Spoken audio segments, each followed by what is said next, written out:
Alright, so I believe that we should be done with the creation of a new account. So remember that we'll be using the same passphrase as before. I mean, the given at the very beginning of our session.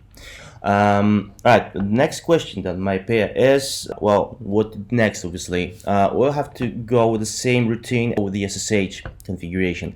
So jump into the safes, because we need to definitely check the reveal password option for that particular user, right? Search for the user 99 safe, right? Head into the users tab.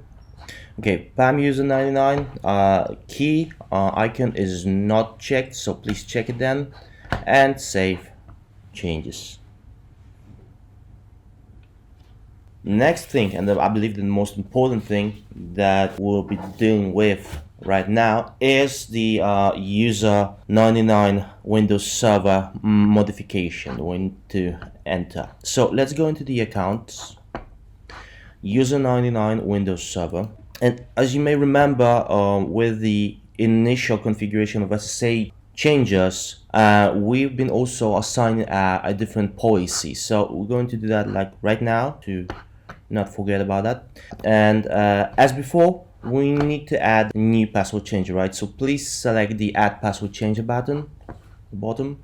Now from the drop down menu, please select LDAP changer, right? And this time we'll have to add a couple of different lines because it need to be altered, otherwise it will not be working. So for server, Windows Server, if we're speaking about transport binned IP, it should remain as is. Transport host, yep, Windows Server, I believe that this is the only one on the list. Yep, let's keep it that way. For transport ports, this one need to be changed into the constant mode, and we'll have to add here a different value, which is going to be 636. For transport CA certificate, it need to be also modified into the constant mode without any further values. As for transport server certificate, also need to be checked, marked as constant. Transport base also be constant, but here we need to add well, two objects. First one is going to be DC sudo, and there shouldn't be any kind of spaces between those two phrases. Okay. As you can see, this is a part of our domain. So now the transport domain is correct. For transport login user 99 is fine. Transport secret, yeah, we should keep it that way. Transport encoding mode is constant. Account domain sudo POC, that is correct, and account login user 99, perfect order. Then save all the changes. We do have policy, we do have all of the information portal requires, so jump into the portal then. And remember that now we'll be using a different account and the same passphrase. Okay, so now we can check if there's a new password and if it works, basically. So okay, let's give it a try. Submit. As you can see, there's a totally different password here, and we'll be checking that in a second if there's like a historical change recorded by our system. Okay, we'll be closing that one.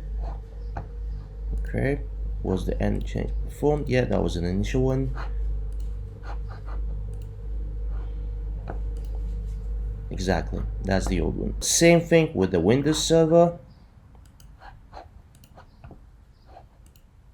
Okay, totally different passphrase.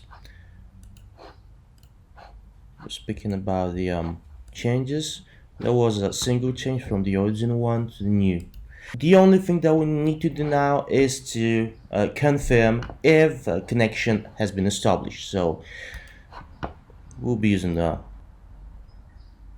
browser. Yep, it is working as it should. Right now, for the Windows Server and the web view,